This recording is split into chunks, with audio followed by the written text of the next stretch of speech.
Hello, and welcome to SongWriters Spotlight, the Western Mass Songwriters Collaborative Series. I'm Dr. Dan, your host of the show, where we feature Western Mass songwriters who perform their original songs and talk about the art of songwriting. Stay tuned to explore more about music and the tunesmithing that creates it. Our featured songwriter on this episode is Ralph Carson, whose driving vocals and guitar are strongly flavored by his Oklahoma roots. Have a listen to some great music and lots of stories from Ralph Carson.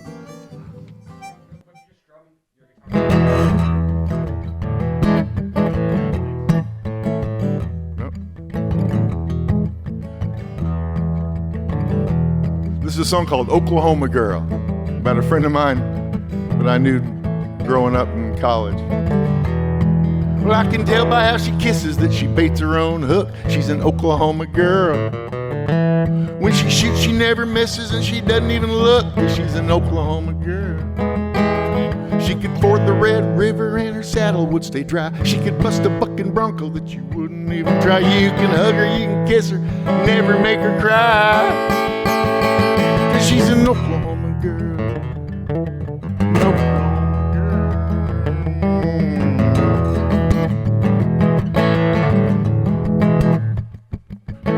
She'll dip her Copenhagen and she'll dip a little Skoal, 'cause she's an Oklahoma girl. She's got a 30-06 and a compound bow, 'cause she's an Oklahoma girl.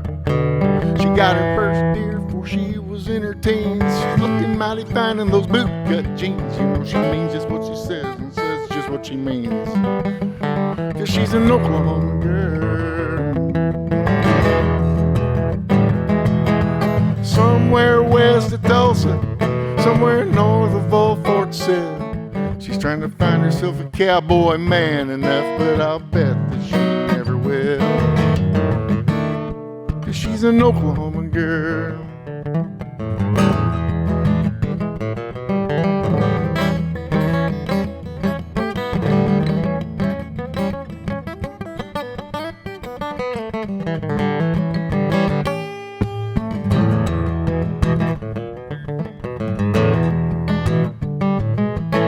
She'll mash her own whiskey and brew her own beer, 'cause she's an Oklahoma girl.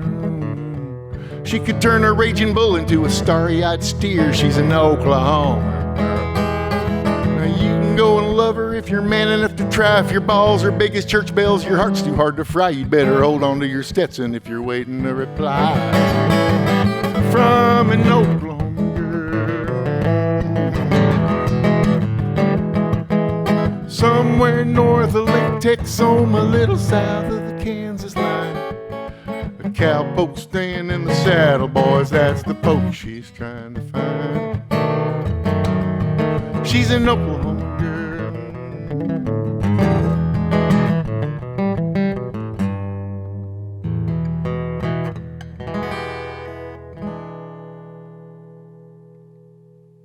Oklahoma girl, yes indeed. About my friend Robin that I knew at the end of high school and in college. Not all together true, sort of a composite of some different people I knew down there. Well, I think I'm going to do a song that I just recently completed. It's hopefully sort of an explanation about. So I've lived more than half my life in New England, but the first big portion of it was in Oklahoma, and this is sort of an explanation about that.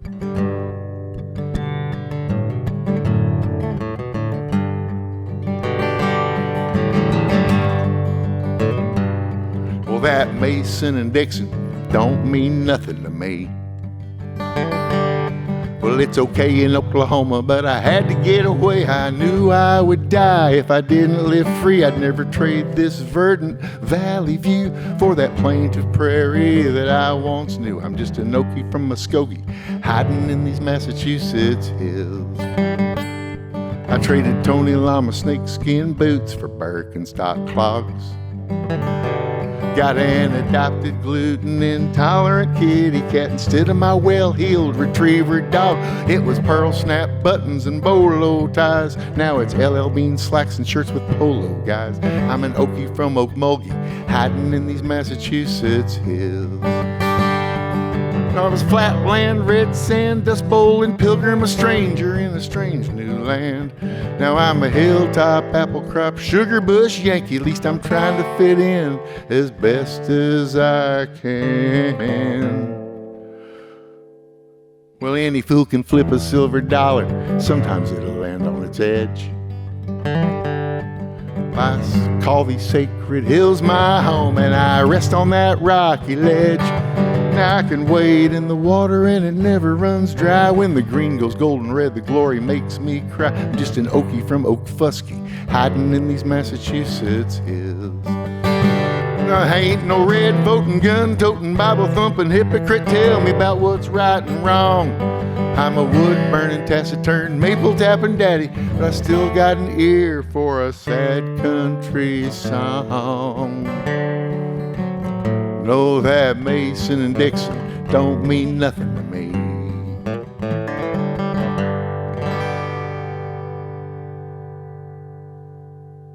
This is a song, it probably needs a really long explanation. When I was a kid, my grandfather came and lived with us for a while. And I didn't really understand why, because I already had a couple of grandfathers. Turns out that, my step-grandfather, Ralph, who I'm named for, was not my real grandfather. My real grandfather had been, all we knew about him, that he'd been in jail, and that here he was, staying with us. And so there'd been a rumor that he knew Bonnie and Clyde, and a rumor that he'd been in the federal penitentiary. So I wrote a song about those rumors, about some other family stories we'd heard about him. And then later on, I come to find the truth that he was, in 1936, he was arrested for murder. He had been an outlaw since the 1932 when he walked away from my dad's family. My dad was just 2, and he was always some sort of an outlaw, but he got put in jail for bank robbery, and then was escaping and killed a sheriff's deputy, and then got put in the Arkansas State Prison Farm. And he escaped from that after 12 years and got caught in Oklahoma, got put in the Oklahoma State Penitentiary. And then in the mid-60s, he finally got out, and after getting caught robbing a grocery store there in Muskogee. But he came to live with us. And I didn't know any of that stuff at the time, but I kept the original song the way it was, just with the rumors. I thought it was better. Then I'll have to write one about the real story sometime. But this is called Death of a Dust Bowl Desperado.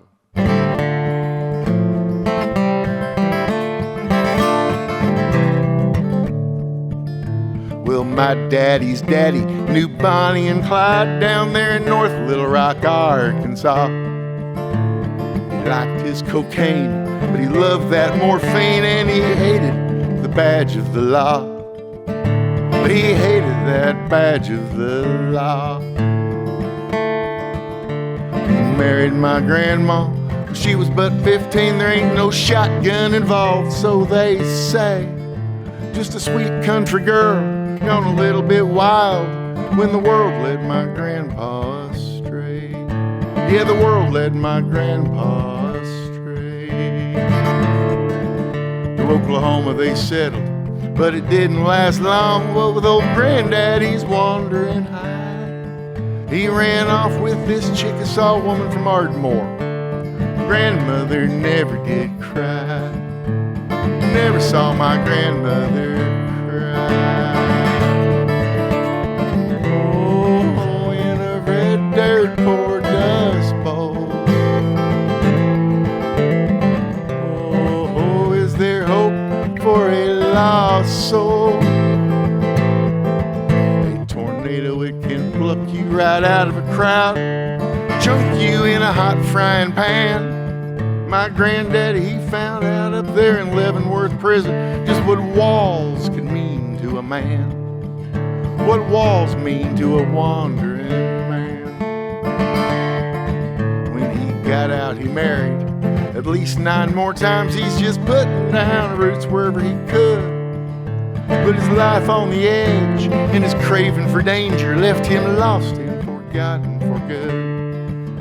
He was lost and forgotten for good, till one day he showed up on our old front porch. And I was about 8 or 10. He was still in his 50s, looking past 80.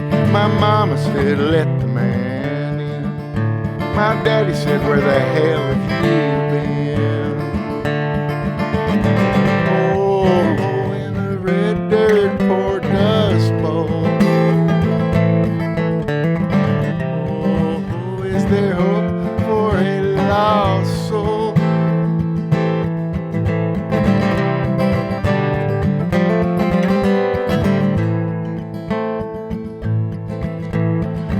Shared a room, 'cause I have only sisters. It was a twin bed not 4 feet away.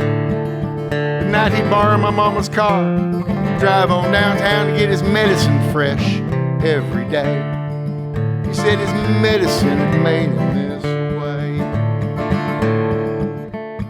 One night he cracked up my mama's old Buick. Guess that was just the final straw. My folks made him leave and he never said goodbye. We heard he died down there in Arkansas. Heard he died back in Arkansas. I recall what he looked like. I pretend that I knew him. Hell, I was only a child. So I conjure up this image from conjecture and rumor of a man with a heart that went wild. I guess that his soul just went.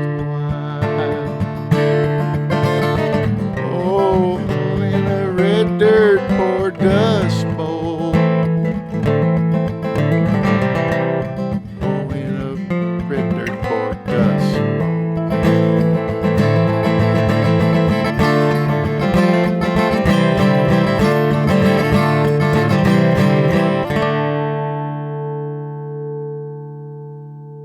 Do a song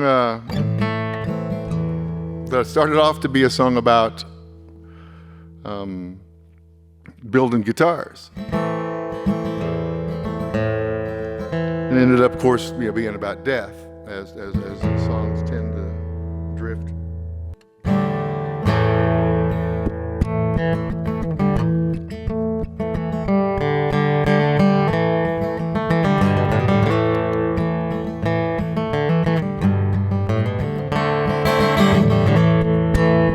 Reserve your rosewood for your sides and backs. Save your cedar for a top you pray don't crack. Tag your maple for your mandolins. No clear spruce is going to clear away my sins. And when it's time for me to meet my Lord, make my box out of plain pine board.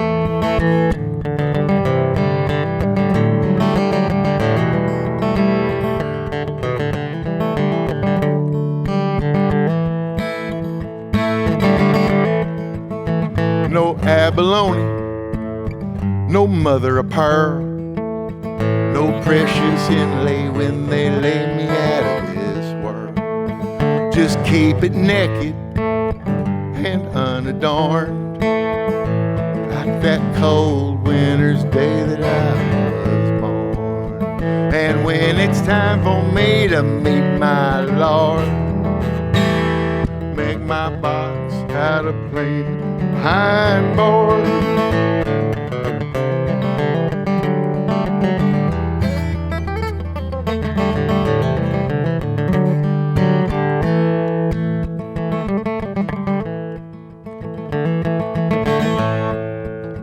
Just joint those boards somewhat close to square, 'cause I might be watching and I still might care.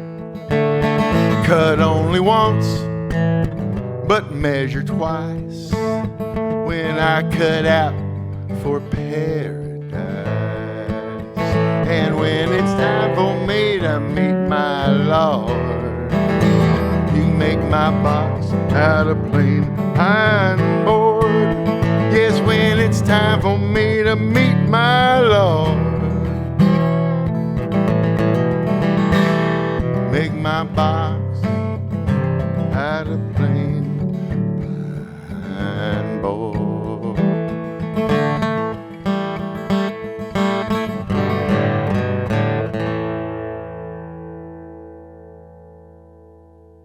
It's a Garden My Patch.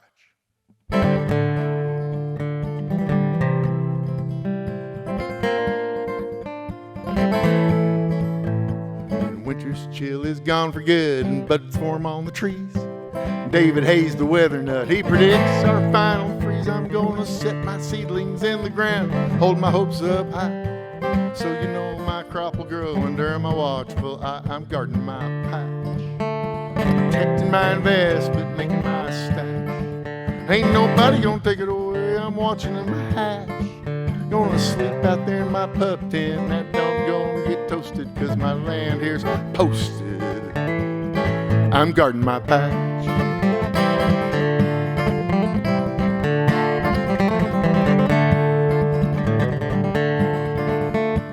Just a few short years ago, this jerk from down the hill cross-trained his old bear dog to sniff out my sense of mill. He waited till September when the red was on the green, ran that hound up to my place and he picked my pockets clean. I'm guarding my patch, protecting my investment, making my stash. Ain't nobody gonna take it away, I'm watching them hatch. Gonna sleep out there in my pup tent, that dog gonna get toasted, cause my land here's posted. I'm guarding my patch.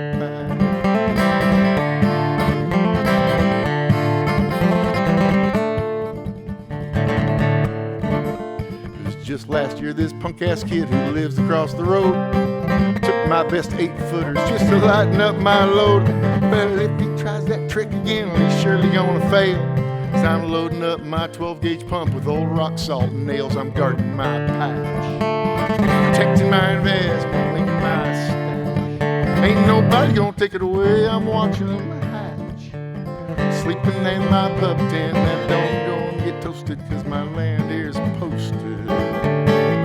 I'm guarding my patch.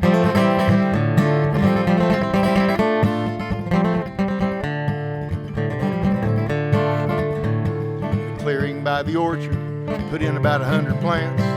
When the planes fly slow and low, I just about piss my pants. And if the bugs and slugs and thugs and such only stay away, I'll take my chances with the locals and the DEA. I'm guarding my patch, protecting my investment, making my stash. Ain't nobody gonna take it away, I'm watching them hatch. Sleep out there in my pumpkin, I'm gonna get toasted, cause my land, it's staying posted. I'm guarding my patch, make a little bit of cash, make a little bit of stash, guarding up my patch.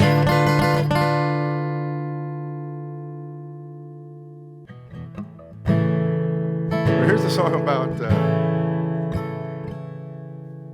I used to go down to this place in South Texas, the Santa Ana Wildlife Refuge, where the whooping birds go in the wintertime.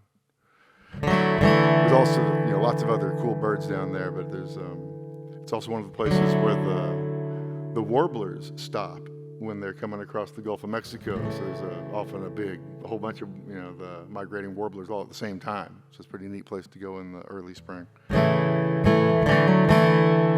This is a song that's sort of about that.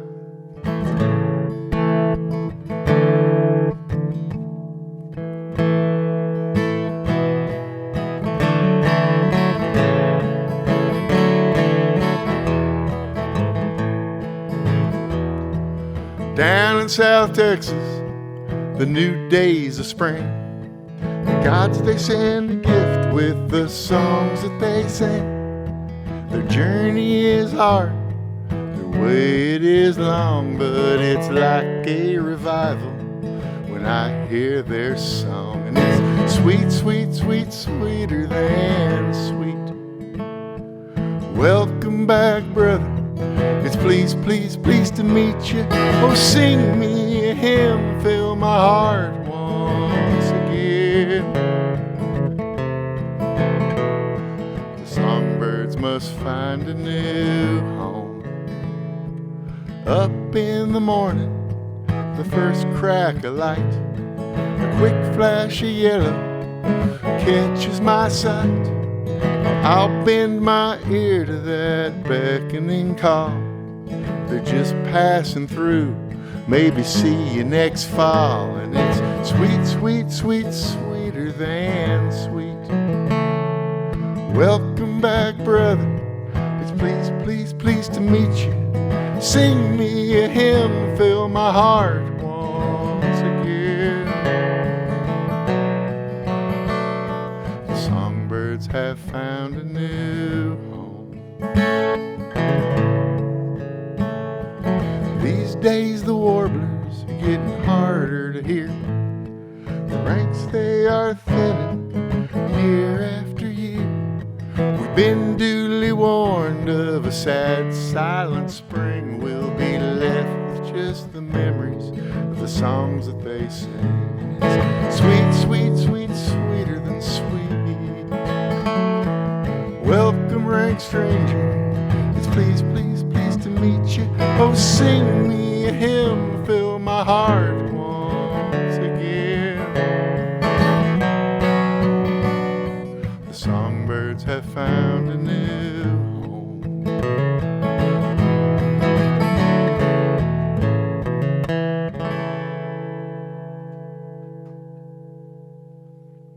That one's called For the Songbirds.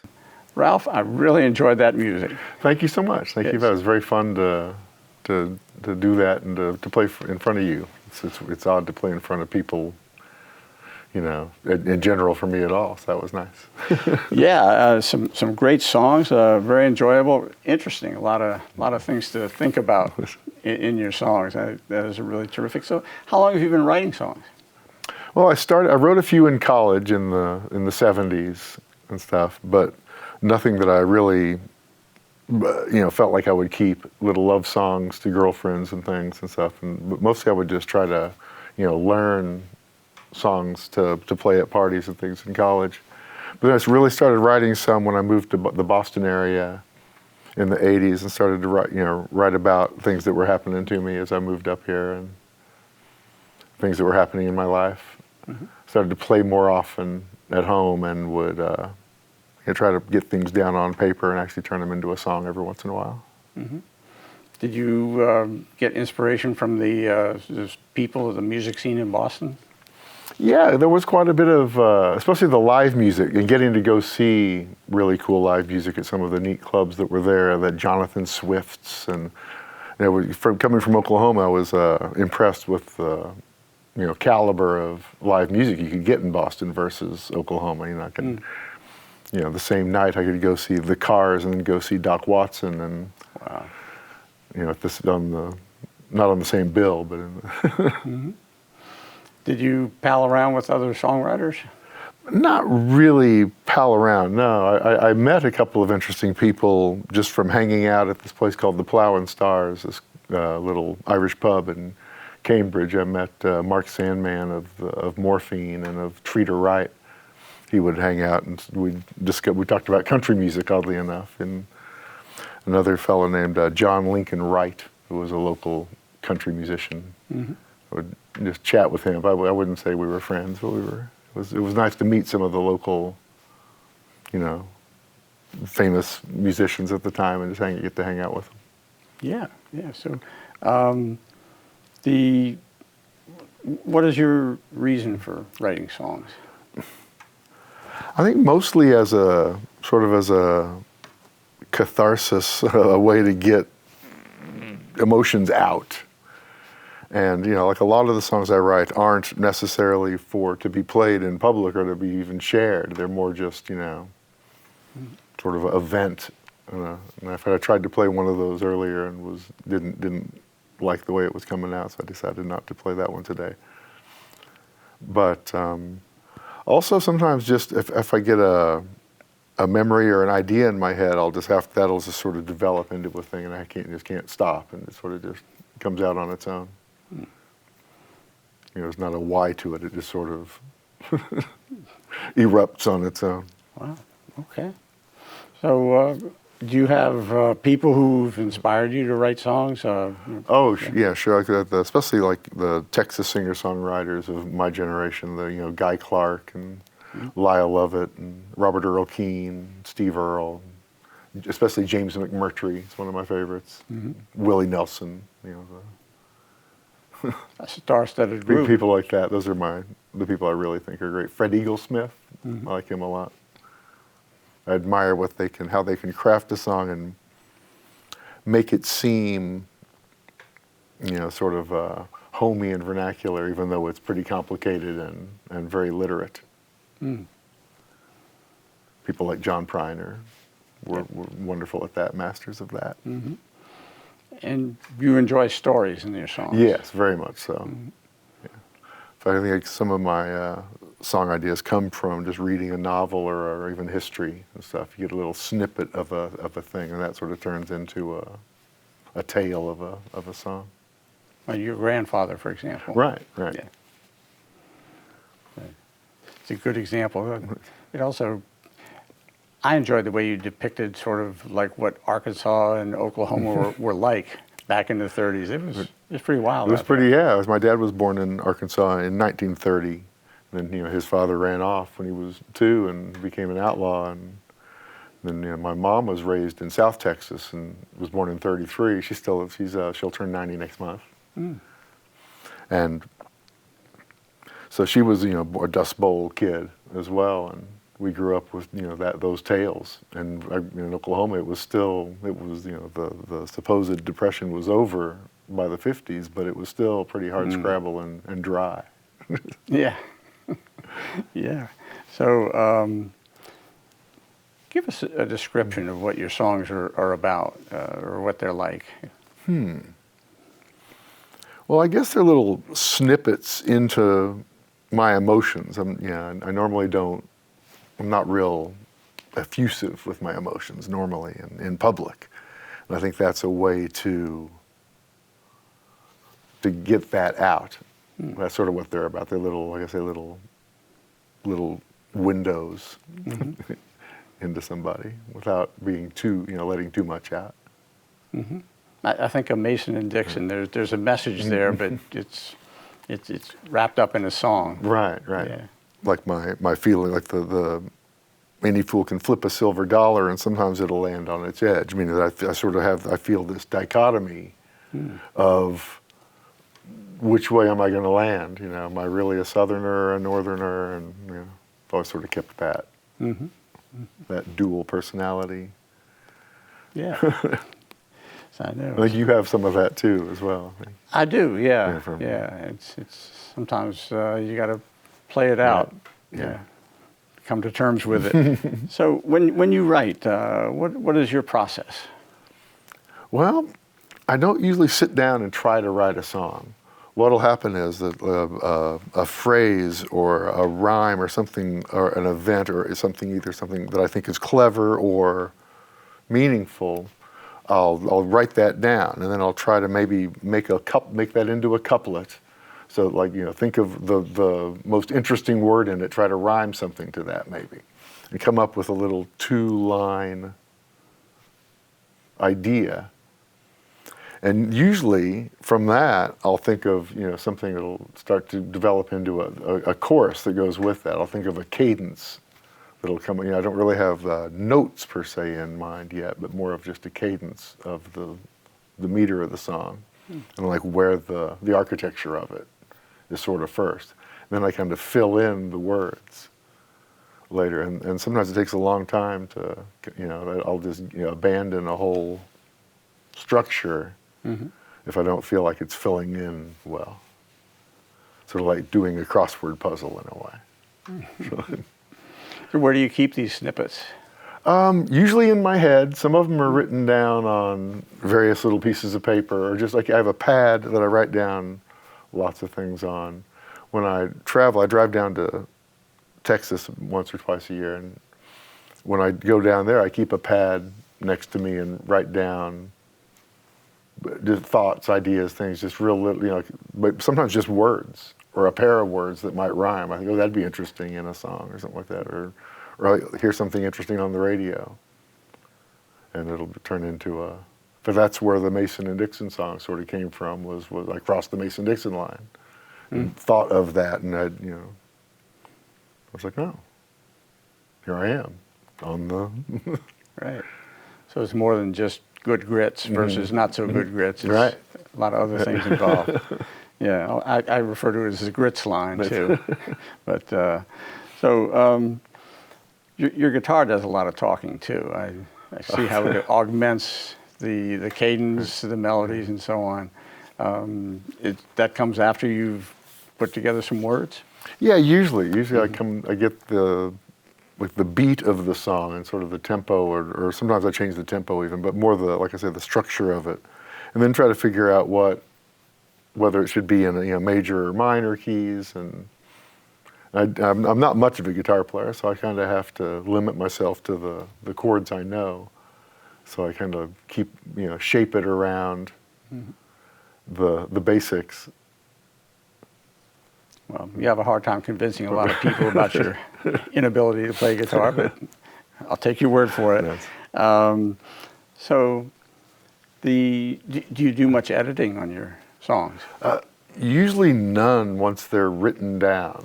Once I finally flesh it out onto a piece of paper or whatever, that's usually it. Sometimes I'll go back and change a word or a little piece of it, but usually I don't really do any editing at all. Just let them stand. And like I should rewrite that song about my grandfather, because he's not the one that went off and got married at least 9 more times. That was actually my grandmother's mother, Bibi, who did that. But I confused it in my childhood memories of a different elder that did that. Sounds like another song. So there's a whole nother, and I have bits of that already started. Oh, okay. I look forward to hearing that. Wow, great. So, you pal around nowadays with a lot of songwriters. I do, and like you. Yeah. And so, what do you suggest to people, aspiring songwriters or even veteran songwriters? Oh, that's funny. Yeah, I'm not much of for giving advice to other people I'm pretty novice at this, I consider myself. But I guess a thing would be to, if you see a phrase or even if you're reading a novel or history and you see some interesting use of words, you can steal that. Just picking to use a word like, I don't know. What's one that I just used in my, but to pick out a little piece of a phrase that is, that you find interesting. And then work on that. And then work around, right. And also to look at obituaries. There's always great little stories. Peter Nelson, I think, might even have a whole song about obituary and things that happen. But those are great, places to look for songs. Another thing would be to, if you're going to try to write a song, to think of it in 3 stages, like a timeline. An early, middle, late, or even reverse those. That's another way, I think, of coming up with a simple, if you're trying to, what happened before. Reverse timeline. Right. Interesting. Yeah. So you see it basically as a hobby. You don't have a career in mind. No, definitely not. It's more of just a thing to do off to the side. Yeah. I wouldn't. I don't know. I think it would be hard for me to try to make a living at it. It's a grind. Just because people I know who pursue it. Yes, I see people that try to do it as a profession, and it seems I think you need someone else to do that part for you. Any artist, I think, needs if they want to if they want to do it financially and still preserve their art, is to let someone else take over the financial and commercial part of it and let them do that. Yeah, that makes a lot of sense. Unfortunately, there's not a lot of people around. Right. Outside of Colonel Parker, right? Which I'm not sure he would be the Patreon account. Yeah, right. So, anything else you want to leave with our audience? Any other thoughts about music or songwriting? Oh, I don't know. I guess I want to thank my brother-in-law Cliff for taking me to my first bluegrass festival when I was about 13. He took me up to the Winfield, Kansas National Bluegrass Guitar Championship, the flat picking championship, which is amazing. And we saw Mark O'Connor win it as a young teenager. And it was he'd already been the National Fiddle Championship champion 2 times, and he decided to enter the guitar contest that year. And the judges were Norman Blake, Doc Watson, and Dan Crary. And the thing I most remember was that we were sitting around at the campfires, after the show's over, and the camaraderie and the group of people that, sharing guitars, passing instruments around, and sharing songs, and moving from campsite to campsite. That really stuck with me, and that's, I think, really what pushed me to like acoustic music and to play guitar. So I want to say thanks to Cliff. Yeah, and it got you to some open mics in Boston and here. Right. Yeah, it's a great way to experience music, to be sure. Yeah, I used to go to a few. I finally got up the gumption to go to some open mics when I was living in Boston. I tried that a couple of times, and with my friend John, who lives out here in Buckland now. He's a great guitar player as well. So one of the few people I still get together and play with every once in a while. Okay, well, thank you so much for Thank sharing you, Dan. your music Thank you and so your much thoughts. for doing this. I really appreciate your... You're very welcome. Thank you. All All right.